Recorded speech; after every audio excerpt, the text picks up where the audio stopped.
Buenos días. Bueno, antes que nada les agradezco venir a una sesión más del seminario del Departamento de Estudios Institucionales que coordina la doctora Elodie Segal. Como ustedes saben, este seminario se hace cada mes, en la tercera semana del mes en cuestión. Y esta vez tengo el agrado de ser moderador y de presentar a dos ponentes y a dos comentaristas pues de lujo, sinceramente. Vamos a tener la primera ponencia con el título Producción del petróleo de México, escenarios 2040. Quien nos va a dar la ponencia es el arquitecto Edgar Ocampo Telles, que es investigador asociado para el estudio de los recursos energéticos de España. Pues el arquitecto Ocampo Telles es arquitecto por la UNAM, con mención honorífica, es instructor del ITAM en el Diplomado Ejecutivo de Inversiones en Energía, es investigador de la Asociación para el Estudio de los Recursos Energéticos de España, es columnista de la revista Energía a Debate y participa como consultor externo del Centro de Geociencias de la UNAM en Juriquilla. Es colaborador del Instituto de Investigaciones Jurídicas de la UNAM en temas de hidrocarburos. Es coautor de libros Reforma Energética y Desarrollo Industrial del Instituto de Investigaciones Jurídicas de la UNAM. Y se ha desempeñado como director de proyectos de ingeniería y construcción de obra civil e infraestructura petrolera en México y Francia. Entonces, para lo cual les pido un aplauso, por favor, como bienvenida. Gracias. Gracias. Y bueno, quien va a comentar también es el doctor Rodolfo Quintero, todo especialista en hidrocarburos, y bueno, es una referencia aquí para nosotros en la Universidad Autónoma Metropolitana. Hay una cátedra que lleva su nombre. Y bueno, doctor Quintero, le agradezco mucho que haya aceptado ser comentarista de esta ponencia, ¿no? La dinámica es así, vamos a presentar primero una ponencia, la segunda ponencia viene más adelante, le vamos a dar al ponente 20 minutos, 30 minutos máximo, ¿no? Y el comentarista tendrá 10 a 15 minutos para precisamente exponer sus ideas sobre la ponencia. Luego se abre una ronda de preguntas, hacemos un pequeño receso para tomar café y regresamos con la segunda ponencia. Para nosotros es muy importante en el departamento rescatar precisamente el diálogo entre colegas, ¿no? Y que vengan estudiantes y profesores precisamente pues para dar a conocer lo que se hace en la UAM, pero no solamente en la UAM, sino en otras instituciones. En este caso tenemos a dos ponentes externos, pero me parece que es muy importante pues que entablemos un diálogo que puede enriquecer las investigaciones pues de nosotros y de otros colegas de otros departamentos. Pero bueno, comenzamos y le doy la palabra al arquitecto Ocampo. Adelante. Si quieren sentado ahí con el micrófono, no sé, como guste, como usted guste. ¿Sí? Okay.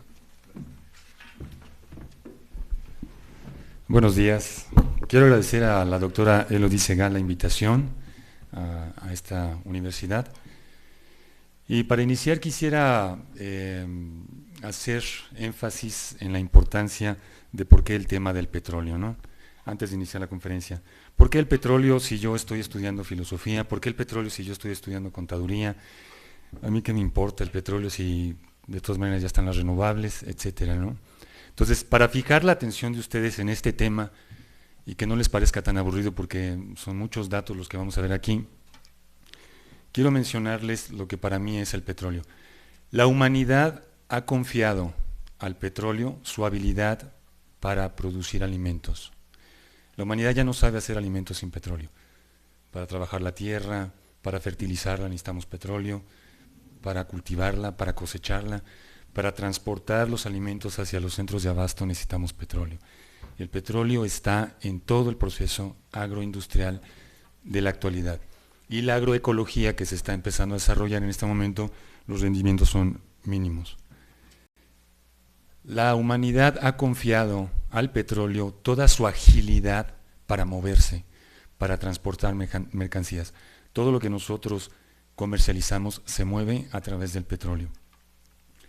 Finalmente, la humanidad ha confiado en el petróleo toda su habilidad para producir herramientas y máquinas, incluidas las máquinas de las energías renovables. Las energías renovables no son tan renovables como nos la imaginamos, o como nos la intentan vender los promotores de esta energía. Yo no estoy en contra de las energías renovables, pero hay que entender que para producir energías renovables necesitamos también petróleo. Al parecer es urgente saber cuánto petróleo nos queda, de eso se trata esta conferencia, y México es un buen ejemplo a nivel mundial de lo que ocurre en el planeta.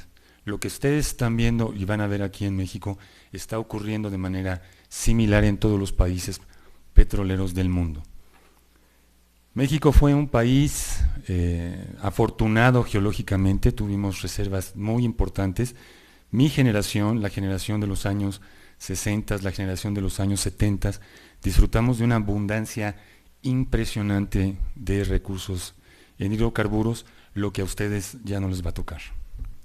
Esta época, digamos que llegó a su cenit, a su cúspide en el 2004, y a partir de ahí inició la declinación de nuestra producción y el agotamiento de todos nuestros yacimientos, y es lo que vamos a precisar en esta presentación.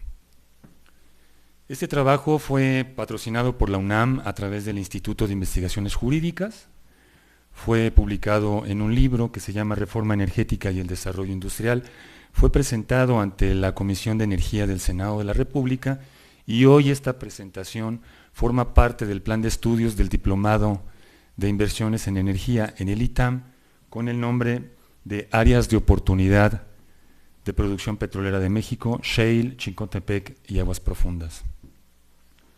La presentación estará dividida en dos partes, me voy a ir muy rápido para poderla abarcar. La primera es propiamente el estudio sobre México y los escenarios.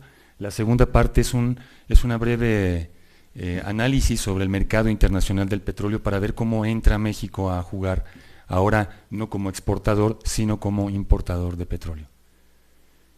Las componentes de análisis del trabajo sobre México y sobre los escenarios están basadas en el diagnóstico de las provincias petroleras que hoy están en producción. 2. El análisis del potencial de lo que se está anunciando como nuevas áreas de oportunidad para el desarrollo de la explotación petrolera en México.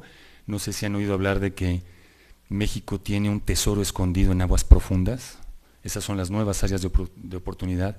Y las áreas de shale o fracking también son nuevas áreas de oportunidad.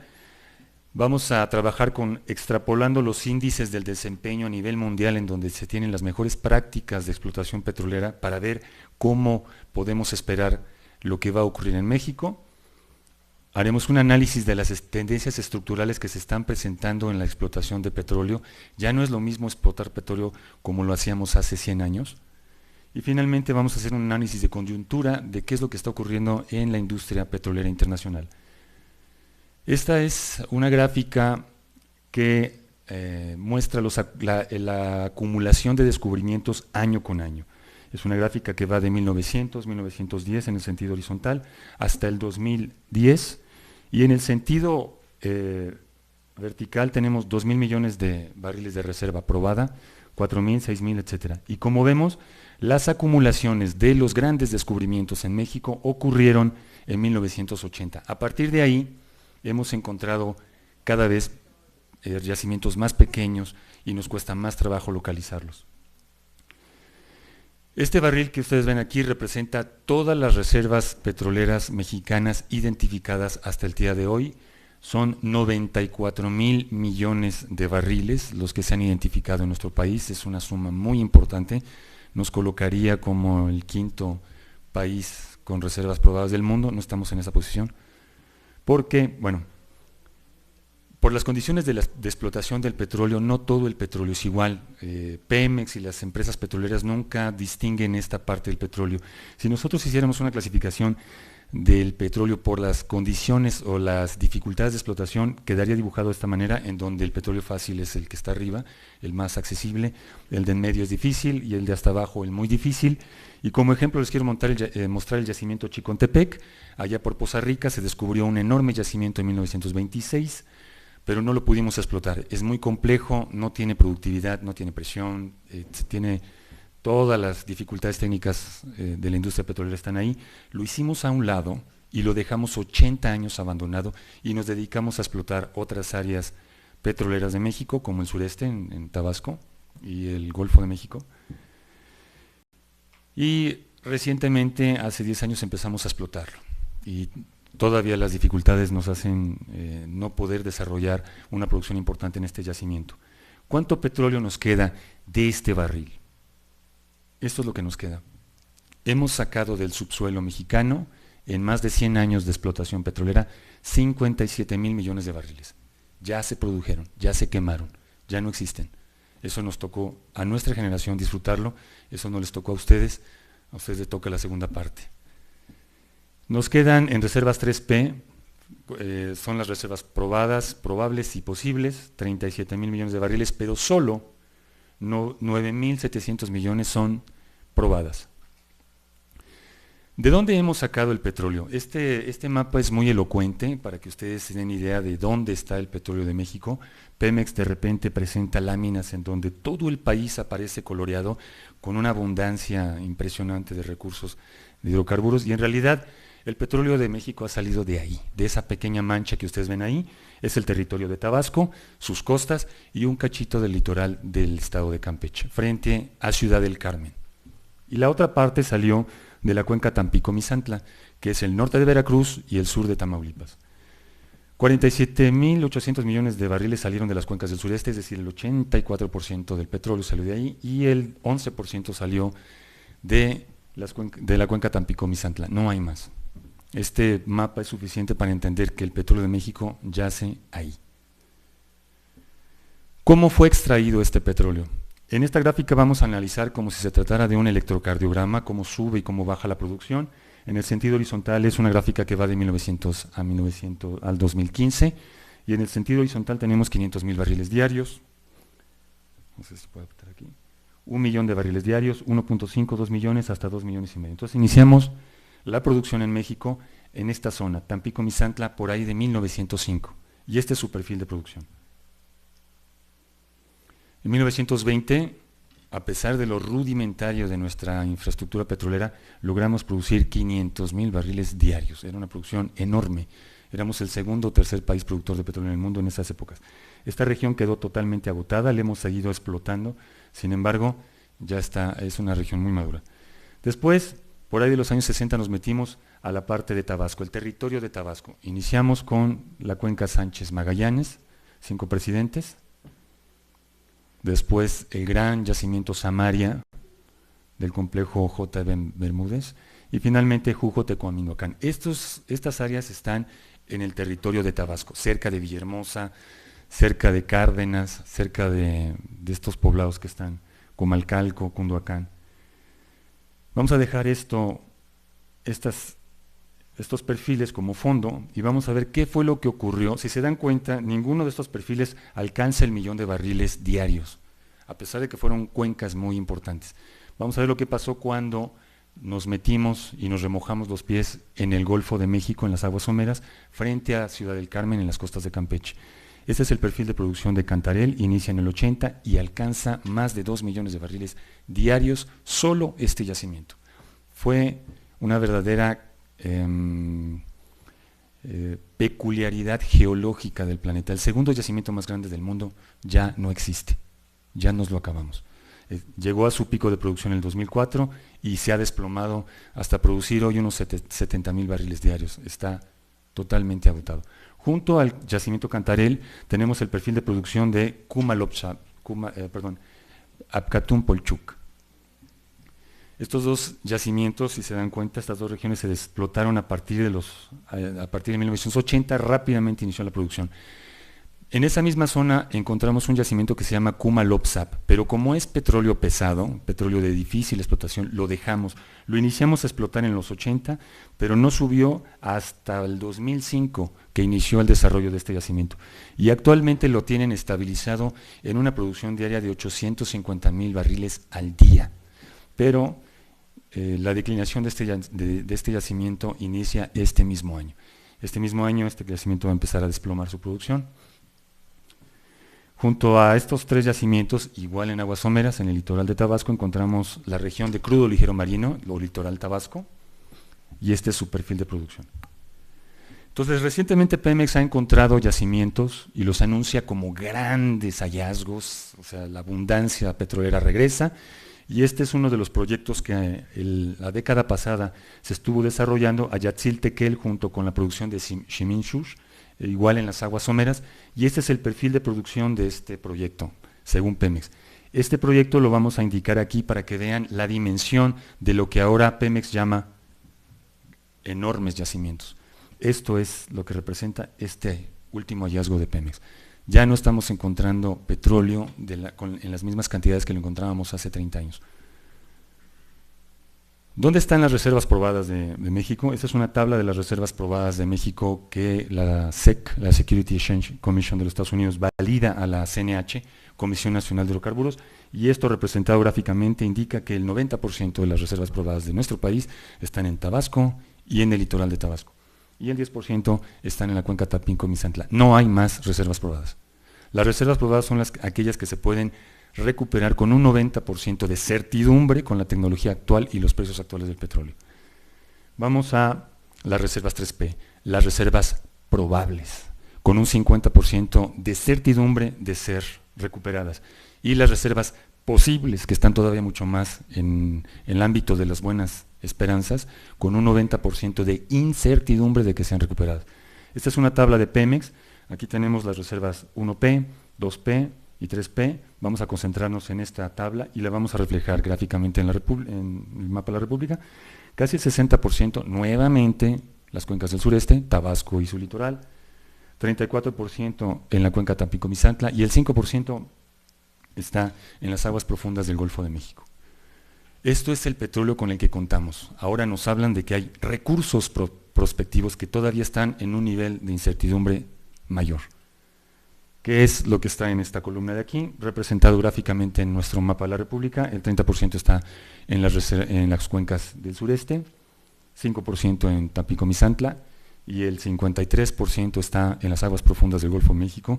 Alguien me decía, tenemos un tesoro enterrado en el Golfo de México. Yo les decía, es el peor lugar del planeta para tener un tesoro enterrado. O sea, es muy compleja la explotación de petróleo en las aguas profundas.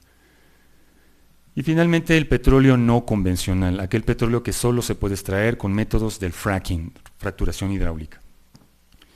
Estas son más o menos las áreas que están comprometidas y reflejadas. El 57% están en Tampico-Misantla y el gas está en Sabinas y en Burgos.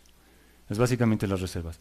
Se identifican 4 grandes áreas de oportunidad para la nueva era petrolera de nuestro país, pero ya no estamos en la época de la carne maciza, ya nada más estamos en la época del retazo con hueso. Eso hay que tener atención, ¿ok? Son 4 áreas de oportunidad. La primera es las cuencas del sureste, Tabasco y su litoral, Tampico-Misantla, aguas profundas. En las aguas profundas solamente van a entrar las grandes petroleras internacionales asociadas con Pemex y con grandes empresas mexicanas con pequeña participación. Y el shale. Este es el resumen de las reservas. Pareciera que somos un gran país petrolero con 140,000 millones de barriles en recursos y reservas, pero solo esta parte es la que es probada y esta es la que es 3P. Lo demás son proyectos, digamos, prospectivos. Iniciemos ahora. Para entender qué es lo que va a ocurrir en México a futuro, nosotros tenemos que fijar índices de productividad. Estos son los índices de productividad a nivel mundial, donde están las prácticas más avanzadas de la tecnología petrolera. En primer lugar está Inglaterra con una capacidad de producir 260,000 barriles diarios por cada 1,000 millones de reservas que ellos logran incorporar como probadas. México está bien ubicado aquí. Yo no sé por qué critican tanto a Pemex, si Pemex es una buena empresa. Estamos en el 4º lugar con 200. Yo no soy de Pemex, advierto, no vayan a pensar que ni he trabajado jamás con ellos. Dentro de Pemex me refiero. 230,000 barriles diarios por cada 1,000 millones de reservas que nosotros incorporamos como probadas. Este índice es el que define cómo vamos a plantear los escenarios a futuro. De repente hay empresas o agencias que dicen que vamos a tener escenarios de producción altísimos y no toman en cuenta estos índices que son básicos. Cuando un director técnico les dice que va a hacer un equipo de fútbol y les va a traer un centro delantero de 4 metros, no le vamos a creer, ¿no? No existen delanteros de 4 metros. La altura máxima de una persona es de 2,20, 2,10, 2,30, ¿no? Ocurre lo mismo en la productividad. Lo más avanzado está aquí en Inglaterra y en Noruega, son 250,000 barriles diarios por cada 1,000. Estos son índices que son obligatorios tomarlos en cuenta, que muchas agencias no toman en cuenta. Balance de la producción general de México. En esta gráfica vamos a ver cómo se comportó la producción de México desde 1960 hasta el 2015, y en el sentido vertical tenemos 1 millón de barriles diarios, 2 millones, 3 millones. Iniciamos en 1960 con menos de 1 millón de barriles diarios, rápidamente llegamos a más de 3 millones de barriles, y en el 2004 nuestra producción se empezó a desplomar y se desploma desde entonces. No hemos podido volver a levantar nuestra producción. ¿Cómo es el balance de esta producción? En el 2015, el balance de la producción estaba recargada sobre el gran yacimiento, el último que nos queda, Kuma-Lopsap, 37. Yo hice una actualización recientemente para esta gráfica, y ahora en el 2007 resulta que el peso de este yacimiento es aún mayor, porque todos los demás están declinando. Kuma-Lopsap ya representa el 43% hoy. Entonces, la caída de Kuma-Lopsap, el declive que se espera, lo representé con esta línea punteada, y nos llevaría hacia el 2020 a una producción de menos de 2 millones de barriles al día. Es decir, la época petrolera de México empieza a ponerse crítica, digamos. Vamos a tener que importar petróleo de manera importante y no poder exportar. Este es un análisis a detalle de las cuencas del sureste. Este es el estado de Tabasco, colinda con Campeche, una parte de Veracruz, una parte de Chiapas, y son 3 cuencas fundamentales, son la salina del Istmo, Pilar Acal Reforma y la cuenca Macuspana-Muspac, y lo más importante está ahí. Esta es la maciza todavía que nos queda.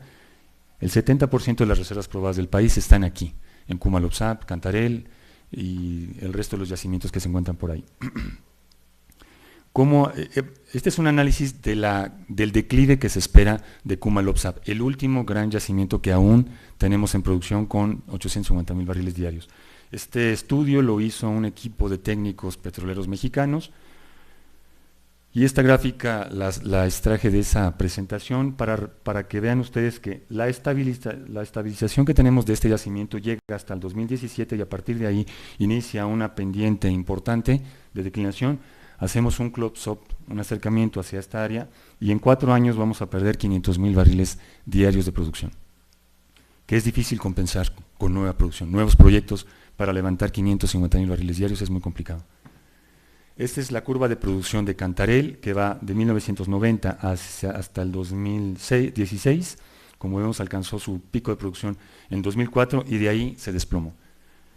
Producción de Apcatún también se desplomó, producción del Campocan también se desplomó, petróleo Campo Chuc también se desploma, la producción de todos los campos terrestres de Tabasco está en declive también, y la única área que tenemos todavía en incremento de producción es Litoral Tabasco, pero es una producción de 350,000 barriles diarios, y son pequeños yacimientos, entonces se espera muy probablemente que esta región empiece a declinar pronto. Y este es el perfil de producción de Kuma-Lopsap, que lo tienen estabilizado en 850,000 barriles diarios.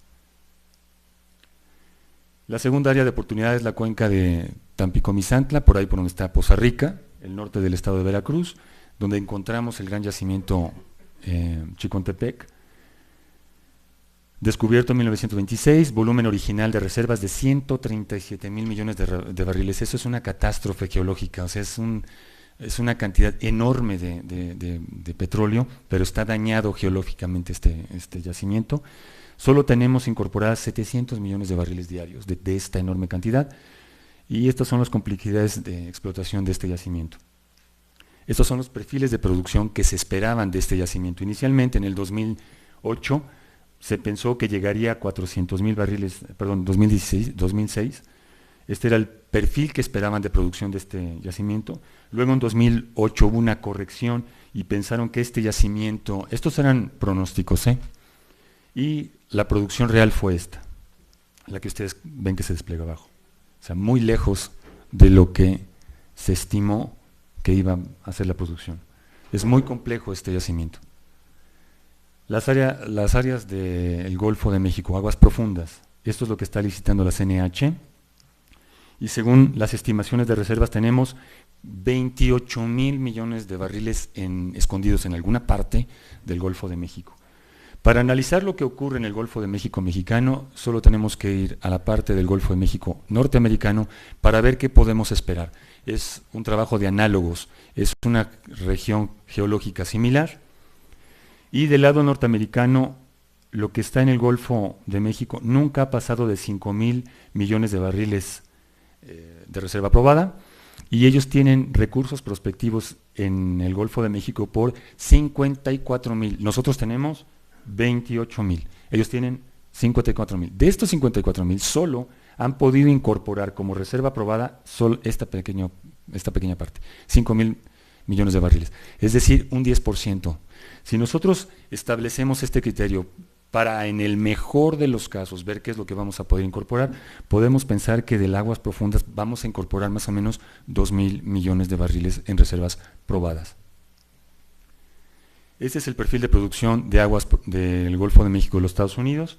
Inicia en 1980, arranca las aguas profundas a partir de 1990, suben hasta después del año 2000, y de repente esta curva que parecía natural, que iba a continuar, se rompe y empieza una producción caótica en el Golfo de México. No es fácil producir en aguas profundas, es muy complejo.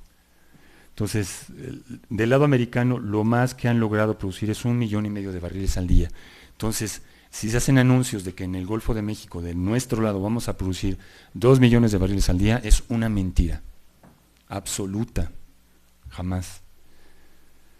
Estos son los índices de productividad en las diversas regiones de aguas profundas del mundo. Estados Unidos es la que tiene mayor productividad, 260,000 barriles diarios por cada 1,000 millones de reserva aprobada.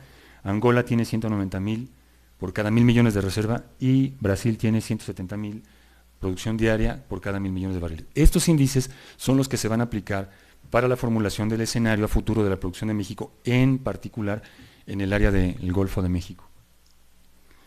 El área de shale o de lutitas. La Comisión Nacional de Hidrocarburos dice que tenemos 32, nuevamente anuncios enormes, 32,000 millones de barriles en reservas, en recursos prospectivos.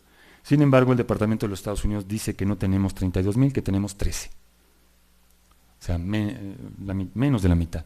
Entonces, ¿a quién creerle aquí? Ese es el Departamento de los Estados Unidos. Y la agencia internacional Rystad es aún peor de cruel con nosotros, dice que nada más tenemos 4,000. Entonces, esto es un gran factor de incertidumbre para planear los escenarios. El escenario que yo planteo, tomo como bueno el dato de los 13,000 millones de barriles del Departamento de Energía de los Estados Unidos, pero estos son recursos prospectivos, no son reservas probadas. Lo que Estados Unidos tiene como reservas prospectivas es 58,000, y lo que han logrado incorporar son 10,000. Entonces, haciendo esta comparación, que Estados Unidos tiene el mejor desarrollo tecnológico para la explotación de shale, podríamos pensar que vamos a tener más o menos unos 1,500 millones de barriles de reserva probada. Estos son los perfiles de producción en Estados Unidos de las diferentes cuencas petroleras del shale. Esta es la de Bakken, llegó a su pico de producción en el 2015, ya está declinando. Esta es la de Eagle Ford. Y entonces lo que se anunciaba como la gran revolución energética, la gran independencia energética de los Estados Unidos, se desinfló muy rápido, ¿no? Inició en el 2011, la cacarearon con bombo y platillo, y en el 2015, o sea, 4 años después, ¡pum!, se desinfló, y ya está en caída libre. Estos son los índices de producción de estas regiones, y vamos a analizar las tendencias estructurales que están ocurriendo. Ya no podemos explotar el petróleo como lo hacíamos hace 100 años. Estamos teniendo dificultades cada vez mayores en esta industria, y vamos a analizarlas de manera breve. La primera es la caída de productividad de los pozos. Y yo quiero hacerles una comparación de los pozos de hace 100 años, cuando la Revolución Mexicana. El pozo Dos Bocas, la Pearson & Son, 100,000 barriles diarios, un pozo, 100,000 barriles diarios. Pozo Potrero del Llano, hasta una novela se hizo de este pozo. 100,000 barriles diarios. Y finalmente el Pozo Cerro Azul 4, 260,000 barriles diarios. Y lo que hoy estamos encontrando de este lado son 700 barriles diarios, un pozo en el yacimiento Eagle Ford en los Estados Unidos. Y 300 barriles diarios en el Pozo Permian. Entonces los escenarios no pueden considerar esta productividad que tuvimos hace 100 años. Hay que considerar esto, porque muchos escenarios dicen, no, vamos a producir pozos de 40,000 barriles diarios, de 50, no es cierto. Si llegamos a 1,000 o 2,000 barriles diarios ya es ganancia. Y la diferencia es que antes el petróleo se explotaba de esta forma, con aguaraches, con cadenas, con madera, en burro. No traían Land Rover, pues, no andaban en Land Rover estos chavos. Y así sacábamos pozos de 260,000 barriles diarios. Hoy, para explotar un pocito de 700 barrilitos diarios, necesitamos toda esta energía. Estamos apreciando que cada día necesitamos más energía, no más dinero. Si pensamos en dinero, no estamos haciendo un análisis correcto. Cada día necesitamos más energía para sacar de la Tierra menos energía. Eso se llama tasa de retorno energético. Cuando la tasa de retorno energético llegue a igual, vamos a dejar el petróleo que quede allá abajo. No lo vamos a poder sacar. Porque si me cuesta un barril de petróleo, sacar un barril de petróleo, pues no tiene ningún sentido hacerlo, ¿no? Y ya estamos llegando a esos niveles. Caída de la productividad por pozos. Este es un perfil de la cantidad de pozos activos, productivos en las cuencas del sureste que teníamos desde el 2005 al 2014. Andábamos más o menos en 1,200 pozos activos en esta región. Y de repente en el 2008 le echamos ganas, metimos el acelerador a fondo y subimos la cantidad de pozos productivos hasta 1,900 pozos activos. ¿Y qué creen que pasó simultáneamente con la producción? Si yo voy en un Ferrari y le acelero, el Ferrari avanza más rápido, ¿no? Aquí es al revés.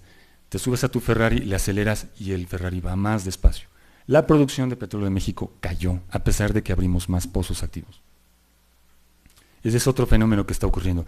Esto también es importante considerarlo en el diseño de los escenarios a futuro, porque luego se pasan por alto estas cosas y hacen unos inventos infames. Otra de las tendencias estructurales es que cuando se acaba el petróleo, se acaba el petróleo. O sea, no hay vuelta de hoja. No me lo van a creer, pero hay gente que no cree en esto, no piensa así. Creen que todavía vamos a tener mucho más petróleo. Esta es la gráfica de una cuenca productiva muy importante, la de Noruega, en donde las condiciones de explotación, las condiciones legales, las condiciones de normatividad, las mejores empresas están ahí. Ahí no hay ningún problema para producir petróleo. Nosotros podríamos decir, bueno, es que México, Pemex, tú sabes, o sea, no hay dinero y no hemos explotado todo lo que tenemos. Aquí no. Aquí estuvieron todas las condiciones necesarias para poder producir petróleo. Esta es una gráfica que va de 1970 hacia el 2030. Vamos a hacer dos cortes, un corte donde alcanzó su pico de producción y luego un corte en el 2015, que es el actual, y luego un pronóstico. Y en el sentido horizontal aquí tenemos 1 millón de barriles diarios, 2 millones de barriles diarios y 3 millones de barriles diarios. La producción de Noruega es muy similar a la de México. Inicia la producción y rápidamente por ahí del 90 llegan a 1 millón, después 2 millones diarios, 3 millones diarios. Y en el 2001, ¡pum!, sonaron las 12 y la carroza se convirtió en calabaza. La producción de petróleo de Noruega se empezó a desplomar a pesar de que las empresas petroleras más grandes del planeta están ahí. Shell, Exxon, Total, Eni, las más grandes del mundo están ahí y empezaron a desarrollar toda la tecnología posible para tratar de revertir este proceso. No se puede. Cuando el petróleo se acaba, se acaba. Este corte llega hasta el 2015 y el pronóstico es este. Va a continuar declinando la producción de Noruega. Se les acabó el petróleo en la región del Mar del Norte. Vemos que se describe en cualquier cuenca petrolera una campana, inicia la producción, sube, alcanza la meseta y después declina. Por más trabajos y tecnología que utilicemos, se acaba el petróleo. Tendencias estructurales a nivel general en la industria petrolera, en exploración, descubrimientos esporádicos, pequeños y complejos. Estos son testimonios, los voy a pasar rápidamente, me quedaré hasta el último, que este es de la Agencia Internacional de la Energía y dice Global Oil Discoveries and New Projects Fell to Historic Lows. en el 2016. No encontramos nada de petróleo en el planeta, no estoy hablando de México, en el planeta. Estamos encontrando cada día menos petróleo. Y sin embargo, seguimos utilizando mucho petróleo. En cuanto a producción, baja productividad, mayor complejidad, mayor riesgo y restricciones. Y estos son testimonios en diferentes medios periodísticos, Forbes, el Financial Times, de que eso está ocurriendo. Y las tendencias coyunturales. ¿Qué está pasando ahorita con la industria? La industria se está adecuando a lo que está ocurriendo. Entonces, despidos masivos, cancelación de proyectos, reducción de inversiones, venta de activos, optimizar operaciones, fusión entre empresas. Estos son testimonios de esos eventos que están ocurriendo desde hace más o menos 2 años. Entonces, la industria petrolera internacional está en problemas. Aquí aplica aquel dicho, cuando la reforma energética abre la ventanilla y nuestros dirigentes pensaban que se iba a hacer una fila enorme así como en las tortillas, las empresas petroleras internacionales dijeron, no queremos que eso, queremos salir de la ratonera. Ya no nos queda. Esos son más testimonios. En cuanto a las tendencias coyunturales en exploración y producción, en exploración, se están reduciendo dramáticamente los presupuestos para explorar el planeta, ya no le quieren. Es más fácil comprar una reserva a otra petrolera que ir a buscarla en el Ártico, ¿no? Más barato.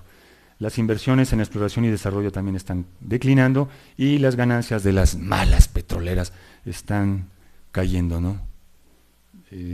Al grado de que algunas de ellas están en riesgo de quebrar.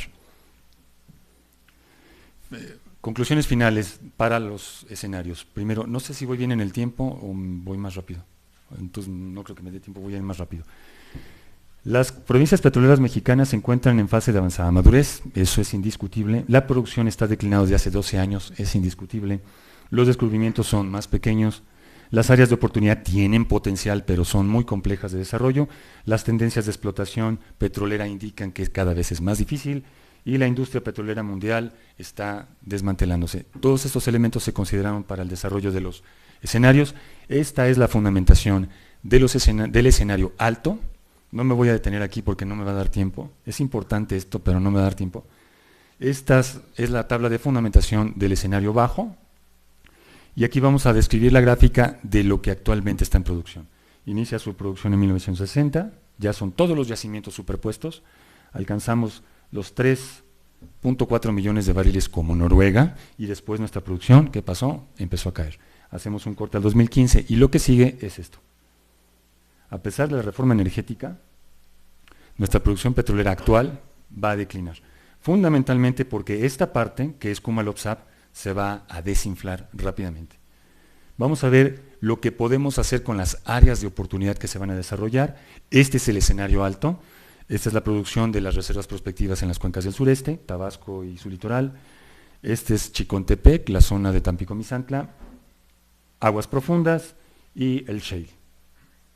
En el mejor de los casos, si las cosas salen bien, México podría remontar su producción a 2,5 millones y después inicia su declive definitivo. Esto es pensando que todo nos salga bien y aquí entre nos les digo que nada está saliendo bien. Entonces, el escenario bajo es por si nos sale algo mal, no todo mal, algo mal. Tampoco este escenario se está dando. Esta es la producción de las cuencas del sureste, en Tabasco. Esto es lo que podríamos esperar de Tampico-Misantla. Esto es de aguas profundas, siendo muy optimistas, y esto es Lutitas, el shale en México. Entonces, nuestra producción, lo único que puede esperar es que siga continuando su declive. ¿Cómo entra México? Vamos a la segunda parte. Hasta aquí llegó México. Vamos a ver cómo entra México a este nuevo mercado petrolero, porque todo el mundo dice, bueno, pues ¿qué está pasando? Porque el barril está bien barato, ¿no? O sea, está bien barato el barril. Okay. Vamos a analizar las reservas del petróleo del mundo, y estos 5 países tienen esta cantidad de reservas e implica el 63% de todo el petróleo probado del mundo. Estos jóvenes tienen acaparado más del 60% de todo el petróleo probado del planeta. Si le sumamos estos otros 3 países, Kuwait, Emiratos y Rusia, que tienen esta cantidad de reservas, suman 80% de todo el petróleo del mundo.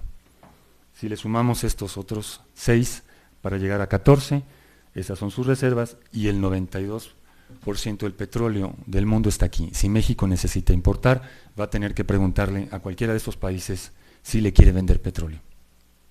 Y muchos de esos países no son muy amigables, que digamos, o ya tienen totalmente copada su producción para sus socios comerciales o militares.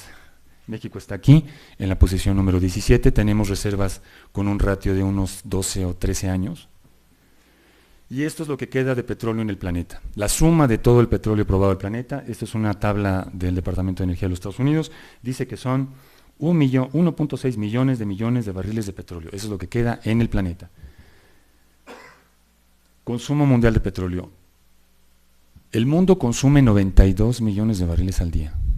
92. ¿Cuánto produce México hoy?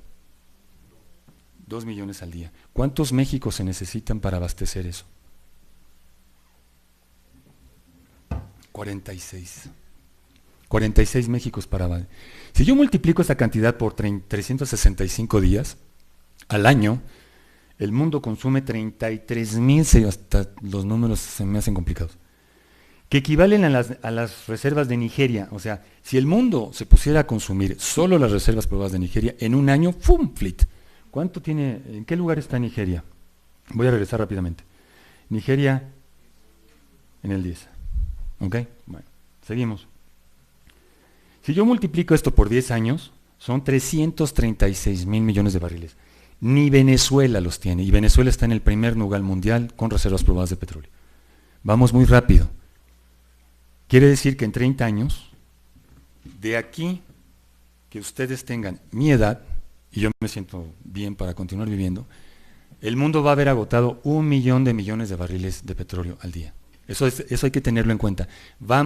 Lo importante no es cuánto petróleo queda, sino a qué velocidad lo estamos consumiendo. Estamos consumiéndolo muy rápido. Esta es una gráfica, aquí les voy a hacer una gráfica de cómo hemos consumido el petróleo.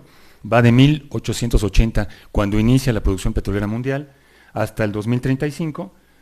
Aquí son 1.000 millones de barriles, 2 millones de... las cantidades, 2 millones de barriles, 3, que es lo máximo de reservas probadas que han sido identificadas en el planeta. Iniciamos nuestro consumo en el siglo XIX, llegamos en el 2005 a 1 millón, ¡pum!, ya no los chutamos. El primer millón de millones se acabó, el segundo millón en 30 años. Ahí vamos a llegar. Y estamos aquí, estamos a la mitad. Entonces, si nosotros representamos, así como hicimos con México, todas las reservas probadas identificadas en el planeta, en este barrilito, vemos que no todo el petróleo tiene las mismas facilidades de explotación, arriba es fácil, difícil. ¿Cuánto nos queda en el planeta? Esto es lo que nos queda en el planeta, pero cuando ustedes tengan mi edad, esto es lo que va a quedar. ¡Pum! Hasta ahí. Y va a quedar el petróleo malo, el más difícil, el que tiene la productividad más baja, el que casi le inviertes un barril para sacar un barril. Entonces, está complicado el mercado internacional, ¿no? Francamente no entendemos por qué el barril está a $40. No, yo no lo entiendo y llevo 12 años en el tema. Estos son los principales productores de petróleo del mundo, liderados por Rusia, Arabia Saudita y Estados Unidos, casi 10 millones de barriles cada uno. En estos 9 países está el 50% de la producción mundial de petróleo, y en el consumo hay un desequilibrio extraordinario, liderado por los energívoros habitantes de los Estados Unidos, que casi consumen 20 millones de barriles al día. ¿Cuántos barriles produce México? 2. ¿Cuántos Méxicos se necesita para satisfacer el hambre energética de los americanos? 10 Méxicos. El 50% del consumo mundial está acaparado solo por 7 países. Es decir, estos países consumen 45 millones de barriles al día, todos los días. En 10 días, 450 millones de barriles. Y en 100 días, 4.500 millones de barriles. Yo hice este cálculo para que entiendan que esto es la mitad de las reservas probadas que hoy tiene México. En 100 días, ¡pum!, se acabaron. Consumo mundial de petróleo. Ya llegaron las renovables, ya llegó el carro eléctrico, ya no vamos a consumir petróleo. Esta gráfica es de la Agencia Internacional de Energía y muestra cómo va la salud del consumo mundial de petróleo. y aumenta, aumenta y aumenta. Por más que nos demos de golpes y las energías renovables y la eólica y la solar, seguimos siendo dependientes del petróleo. Esta es una gráfica que indica a futuro lo que estamos esperando de la producción de petróleo de México. Vean cómo existe un declive muy pronunciado de lo que son crude oil producing fields. Lo que actualmente está en producción se está esfumando rápidamente y se supone que lo vamos a compensar con crude oil to be developed, o sea, el que vamos a desarrollar y con el que vamos a descubrir. Pero nadie está desarrollando nada porque la industria se está quebrando y nadie está buscando nada porque todo el mundo le está parando. Entonces, es probable que en estos 20 años, de aquí que ustedes tienen mi edad, perdamos 40 millones de capacidad mundial de petróleo. Por eso hay tanto conflicto, por eso invaden Siria, por eso invaden Libia, por eso destruyen Afganistán, por eso destruyen, o sea, no piensen que es la libertad humanitaria, no, es el petróleo. Libia tiene, como lo vimos hace ratito, 40 y tantos mil millones de barriles de petróleo. Y este es el balance del consumo mundial de petróleo. El papel del petróleo en nuestro consumo mundial es fundamental, 33%. De ahí el carbón mineral, 27%, 22%. El gas, 10% biomasa, y no es este recurso renovable. La biomasa es la manera tradicional en que muchas comunidades y mucha población, unos 2.000 millones de habitantes, queman madera para producir, para poder cocinar. Luego tenemos la nuclear que aporta el 5% a nivel. ¿Dónde están las renovables? ¿Dónde están las renovables? Hace 10 años que las vienen cacareando. ¿Será lo azul? No, es la hidroeléctrica. Y aquí en este puntito, en esta rebanadita más triste del pastel, están todas las renovables y la mitad es geotermia. Entonces la eólica y la solar están todavía en pañales. Tengo 12 años dando esta conferencia. Y desde que inicié, todo el mundo me decía, no te preocupes, ya vienen las renovables. Ya pasaron 12 años, ahí la llevan, Y esto es un pronóstico a futuro del Institute for Energy Research, que dice que las renovables tampoco se van a mover mucho de aquí a que ustedes tengan mi edad. Van a seguir aportando el 3%, vamos a depender del petróleo, yo dudo que haya ese petróleo, vamos a depender del gas y del carbón y de la nuclear. Seguimos adictos a este tipo de energía. Esta es una gráfica del desarrollo de cómo la humanidad ha consumido la energía. Hacemos un corte aquí después de la Segunda Guerra Mundial, en donde apenas consumíamos 2.000 millones de toneladas métricas y hemos multiplicado en tan solo 60 años por 7 nuestro consumo. ¿Ven esta pequeña costra que está aquí? Son las renovables. Todo lo demás es carbón, petróleo, madera aquí, carbón, petróleo y gas. Finalmente les quiero invitar que si nos quieren seguir en Facebook, esta página Oil Reserve Energy and Population, la estamos alimentando todos los días con noticias de energías renovables, solar, eólica, geotermia, noticias de la energía nuclear, noticias del carro eléctrico, de todas las parafernalias que se están queriendo promover como espejitos mágicos para la solución de nuestro predicamento energético. Está en Facebook. Y aquí en esta página, la dirección es www.energy.lat. Pueden bajar aquí en documentos la presentación UAM Coajimalpa, mayo 2017. Está accesible a todos, ustedes entran, la descargan, y es esta presentación que acaban de ver. Muchísimas gracias.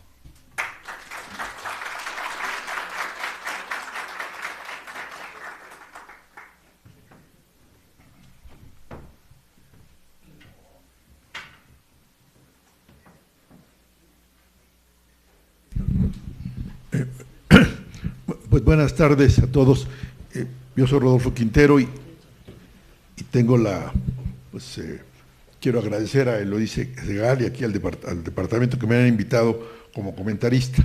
Nada más para decir por qué me atreví a hacerlo, es porque yo trabajé en el Instituto Mexicano del Petróleo del 2000 al 2006 y fui el director de innovación de ese instituto.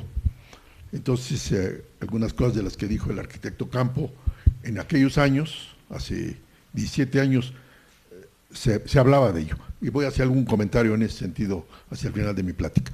Bueno, lo primero que yo quería decir, después de escuchar y además de haber leído tus trabajos, que realmente pues te felicito y me gusta mucho lo que hiciste. Yo quería comentar 4 o 5 puntos. Tú empezaste diciendo la importancia del petróleo, y creo que lo dijiste muy claramente. Los alimentos y la energía con que nos movemos en esta sociedad moderna es el petróleo. Yo, como soy ingeniero químico, lo digo de otra manera. El petróleo es la fuente de carbono en la que basamos la vida moderna. No hay otra fuente de carbono como el petróleo, no la hay. Y entonces, pues, la energía solar tampoco nos va a dar el carbono, ¿no? Entonces, el petróleo es muy importante por muchas razones y gran parte de lo que llamamos hoy día sociedad moderna, en un porcentaje enorme, depende del petróleo. Totalmente de acuerdo. El otro aspecto que me parece muy interesante, sobre todo para esta audiencia, y qué bueno que aquí hay alumnos de posgrado y profesores, es que el arquitecto Campo nos ha dicho el futuro, cómo se estima el futuro. Y lo ha hecho de una manera muy clara en el caso del petróleo. Es decir, no es una sola cosa. Él claramente nos ha dicho que hay varios petróleos. Cuando hablamos de petróleo, hay varios petróleos. Entonces, hablar del petróleo en general no quiere decir gran cosa. Tú nos lo acabas de mostrar. Hay varias calidades de petróleo y hay diferentes factores que lo modifican. Yo creo que eso es un mensaje muy importante que creo que muy poca gente en México conoce, arquitecto. Y a mí me parece muy importante que lo mencionaras. Él habló de este yacimiento grandote que nos queda, ¿no? El KMZ, ¿no? Que es el Kuma-Lobsang. Ese se empezaba a explotar cuando yo estaba en el Instituto Mexicano del Petróleo. Y ya lo dijo el arquitecto, es el petróleo pesado. Les voy a decir lo que significa petróleo pesado para los ciudadanos. Significa que las refinerías mexicanas no lo pueden procesar. No lo pueden procesar. Por eso es que ahora estamos importando gasolinas. Porque no tenemos la capacidad técnica para manejar ese tipo de petróleos. Eso ya lo sabíamos hace 15 años. Y también, un poco como el lobo, ¿no? Nos llegó. Ya lo decíamos, pero no hicimos nada para resolverlo. Entonces, no solamente, sí producimos, o tenemos el potencial en 850,000 barriles diarios de un petróleo que no tenemos la capacidad técnica de producir uno de los principales productos del petróleo, que es la gasolina. No lo tenemos en México. Y eso explica que hoy día estamos importando más del 60% de la gasolina mexicana. El otro aspecto que yo también quisiera destacar de lo que dijo el arquitecto, que me parece muy importante y que es numérico, son los 2 millones de barriles. 2 millones de barriles significa que ya casi tenemos que importar petróleo. Bueno, ya lo estamos importando a través de la gasolina. Si pensamos el 60% de la gasolina es importada y la transformamos en petróleo, pues ya estamos importando petróleo. En realidad estamos importando petróleo. Y va a continuar, como dice el arquitecto, y esto pues tiene implicaciones o consecuencias que tiene que ver, él lo hizo muy elocuentemente hablando a los jóvenes. Yo le hablo al ciudadano mexicano, ¿no? Esto significa que cada día tenemos menos ingresos como país. Y no solamente menos ingresos, vamos a tener más gasto, porque ahora tenemos que pagar por traer el petróleo a México.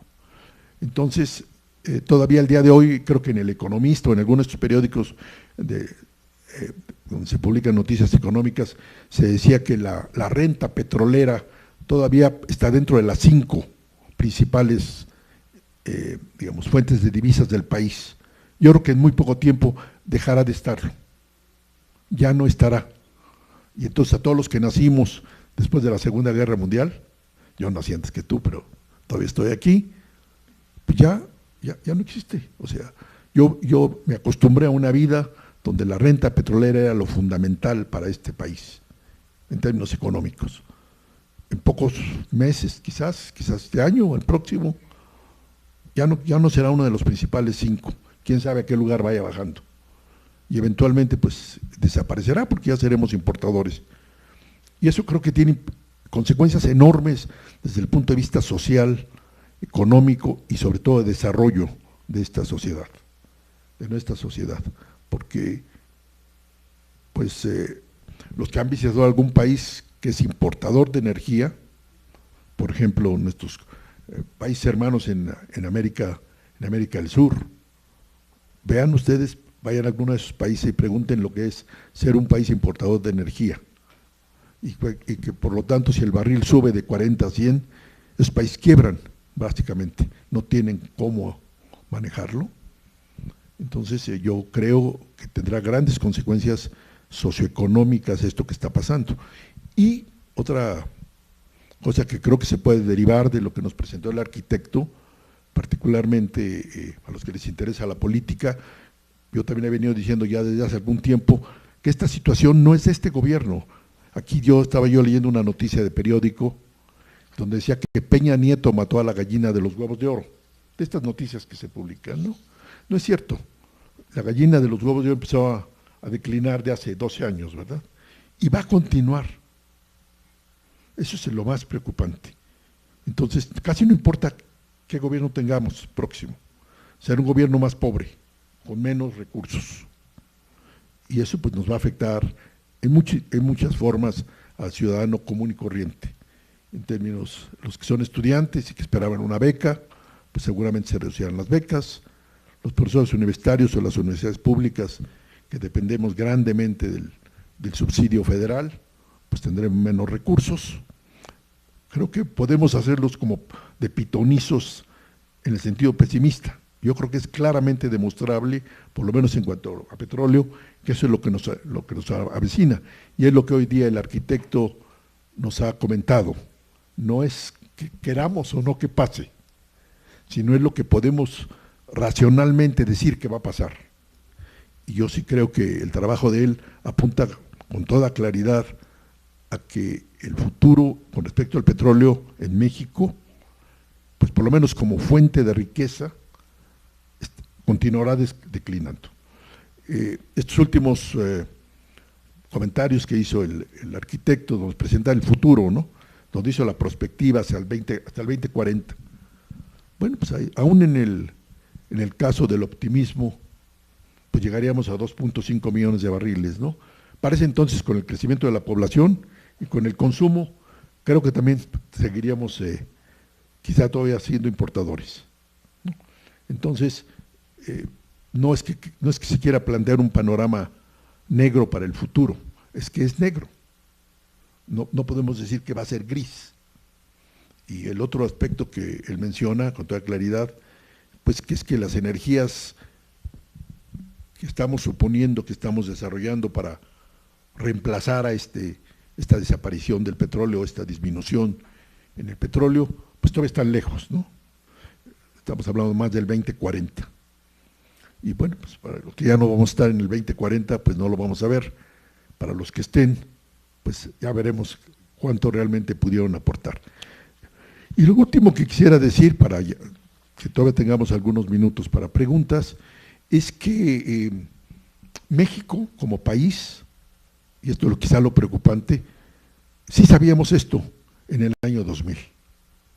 Yo se los puedo decir, me tocó ser testigo de que, pues quizá no estos números exactamente, pero esta proyección en el Instituto Mexicano del Petróleo que le trabaja a Pemex, ya lo sabíamos. Y sin embargo, prácticamente no hicimos nada. Entonces a mí lo que me preocupa de escuchar y de ver esto, es que a lo mejor ahora lo analicemos y hasta digamos cuál va a ser nuestro futuro y tampoco hagamos nada. En las aguas profundas, ya se decía en el año 2000, allá en el Instituto Mexicano del Petróleo, que era el futuro de México. Yo me fui en el 2006 del Instituto Mexicano del Petróleo y ahora estoy en el 2017 y tampoco se ha hecho. Como ya nos dijo que el arquitecto, si es que se llega a hacer en México, serán las grandes empresas internacionales las que lo harán. Y Pemex será un socio minoritario. Por lo tanto, si es que llega a haber algún beneficio de esto, pues a los mexicanos nos tocará bastante poco. Es decir, a todos ustedes y a mí incluido, pues nos tocará poco. Entonces yo quiero agradecerle, arquitecto, a mí realmente me gustó mucho su trabajo y leí sus documentos anteriores y pues yo creo que es muy sólido lo que usted nos plantea. No son, como lo decía, no es lo que usted quiere o no quiere, es lo que técnicamente podemos predecir, basado además en la historia, tanto nacional como internacional. Y pues sí, el futuro y las proyecciones de petróleo es que va a declinar, va a continuar declinando. Y yo creo que a los estudiantes y a los profesores que trabajan en estos temas, que les interesa el desarrollo nacional, ¿verdad? Pues cuando se habla de dónde se va a financiar, pues si no inventamos otra cosa para sustituirlo, pues nada más cada día seremos un poco más pobres. Gracias a todos. Y yo creo que pues hay algunas preguntas o comentarios de nuestro público. Gracias.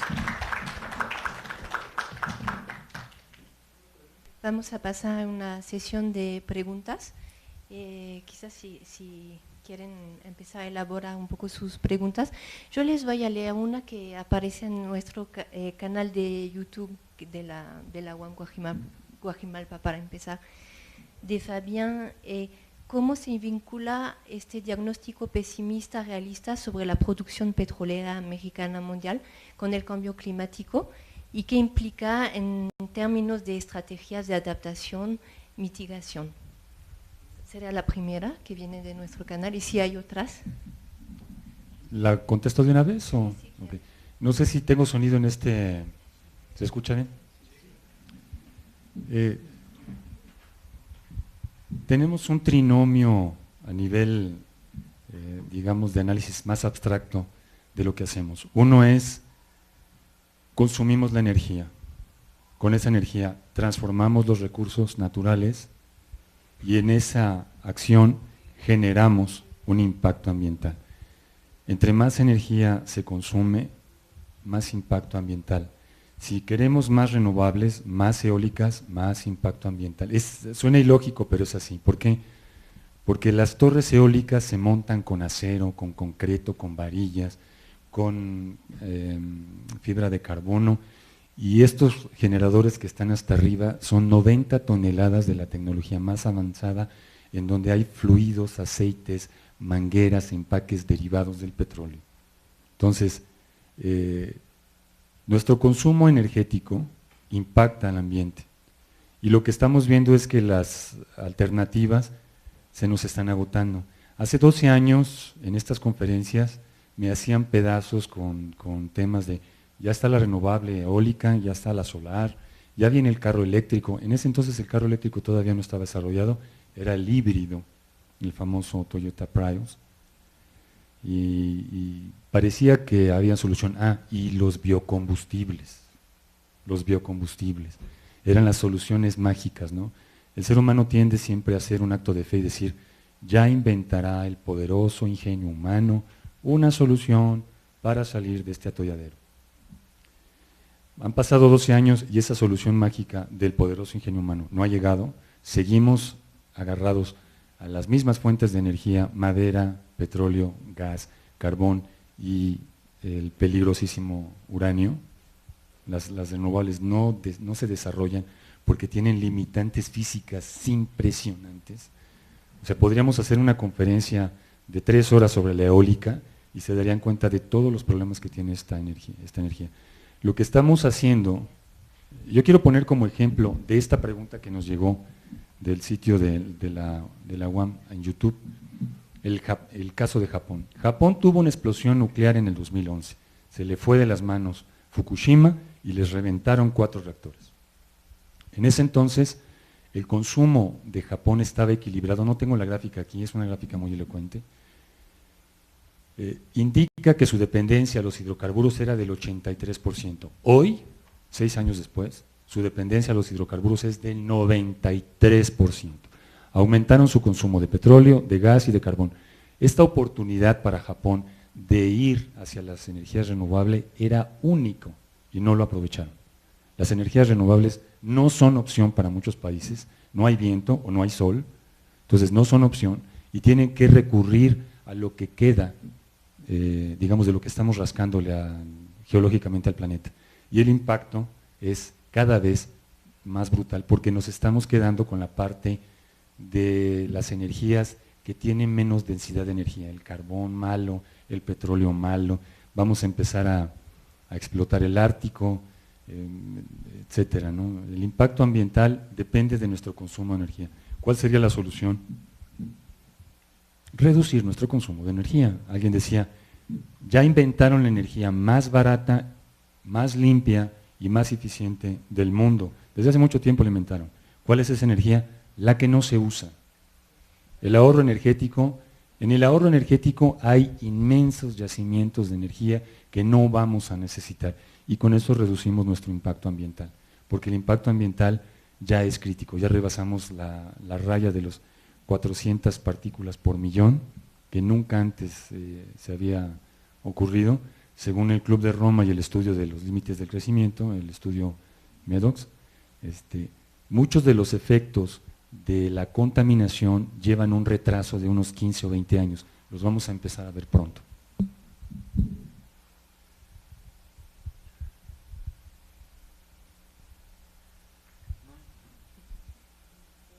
No sé si alguien más tenga alguna otra pregunta.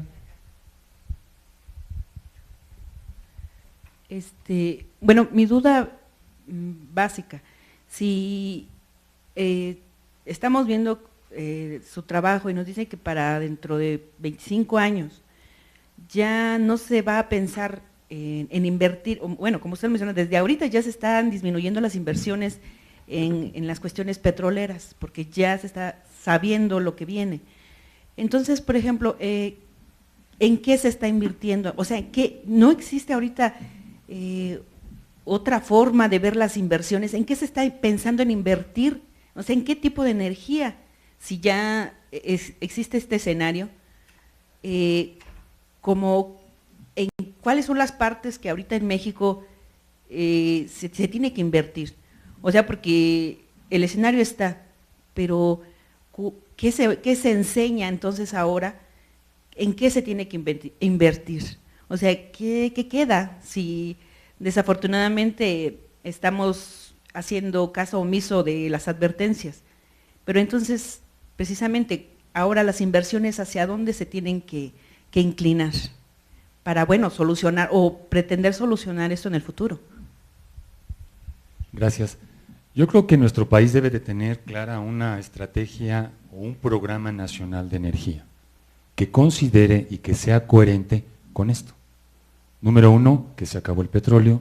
Número 2, que las renovables tienen una limitante. O sea, hay que estudiar el potencial de las renovables y ver todas las limitantes que existen para poderlas incorporar.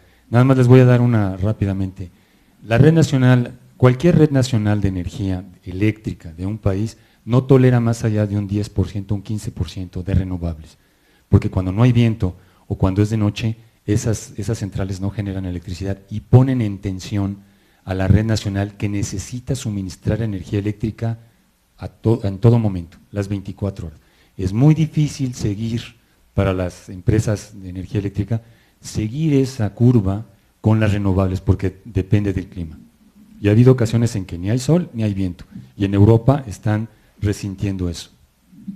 México no tiene una estrategia nacional de energía, no la tiene que sea coherente con todo esto que estamos haciendo. Lo que estamos haciendo es el business as usual, seguimos como estábamos, seguimos invirtiendo en lo que no va a servir para nada dentro de poco. Vamos a meterle eólica y le metemos eólica, no la tenemos cuantificada, no sabemos hasta dónde podemos desarrollar el potencial, tenemos la energía geotérmica, hay pronósticos de la Comisión Nacional de Hidrocarburos que dicen que podemos llevar la generación geotérmica de 1 gigawatt, casi 1 gigawatt, son como 800 megawatts que se generan en el país, casi 1 gigawatt, lo podemos llevar hasta 7, lo podemos multiplicar por 7. Yo he escuchado geólogos del Centro de Geociencias de la UNAM decir que en el caso de la geotermia estamos ya en lo no convencional. Y en el mejor de los casos, la energía geotérmica en México se podría duplicar hasta los 2 gigawatts. ¿Y el resto? La energía eólica también tiene un límite y sobre todo la energía eólica es bien padre ver a los ambientalistas, sí, la energía eólica, siempre y cuando no sea en mi patio. Porque tener un molino de viento que está vum, vum, y luego cuando se pone el sol te proyecta unas sombras espantosas, la gente no le gusta. Hay movimientos internacionales en contra de la energía eólica, se les están pidiendo restricciones de sonido, de ubicación. Cada día es más difícil ubicar una granja eólica para producción solar, de viento, de energía eléctrica. Yo creo que lo que debemos de hacer es invertir en el ahorro, convertir nuestras calles de todas nuestras ciudades en calles que sean para uso colectivo y no privado. Tenemos a disposición del gran monstruo energético que es el carro, a disposición toda nuestra infraestructura carretera. Muchos países en Europa han optado por cambiar la urbanización del carro a la bicicleta o a caminar. Un carro tiene 75 kilowatts de potencia, puede alumbrar 10 casas. 10 casas. Cuando tú prendes tu carrito, el Aveo, el March, estas cositas que son motores chiquitos, tú puedes prender 10 casas, todos sus aparatos, 3 climas, 3 televisores, la lavadora, todo. Haz de cuenta una cuadra completa, tu carrito. Si traes una camioneta, 50 casas. Entonces, yo creo que tenemos mucho que hacer en la parte de ahorro energético, más que tratar de desarrollar energía que utilice otras fuentes de energía para seguir en un Ferrari, ¿no? Vamos a seguir en un Ferrari. Yo creo que llegó el momento, y eso les va a pasar a ustedes, en bajarse del carro y caminar, y andar en bicicleta. Y el transporte público será muy inteligente, tendremos que desarrollar un transporte público inteligente que no consuma tanta energía, ya sea del petróleo o de electricidad, pero no lo estamos haciendo, no tenemos esa visión. En cada uno de los espacios que yo visito en las universidades y en las instituciones siempre los conmino, hay que reunirse para formular, como si fuéramos una gran ONG, el Plan Nacional de Energía que sea coherente con lo que está pasando con la realidad energética de México y del mundo. Esta conferencia, junto con otra que tengo que habla sobre energía y sociedad, no es propiamente sobre México, están disponibles para todos ustedes. Si quieren llevar esta conferencia o la otra, también dura más o menos 1 hora, a cualquier espacio, a cualquier institución, a cualquier foro, a un café, y con gusto se las damos. Es sin costo porque es un tema muy grave, yo creo que hay que difundirlo. Si ustedes quieren llevarlo a las aulas aquí de la UAM, con muchísimo gusto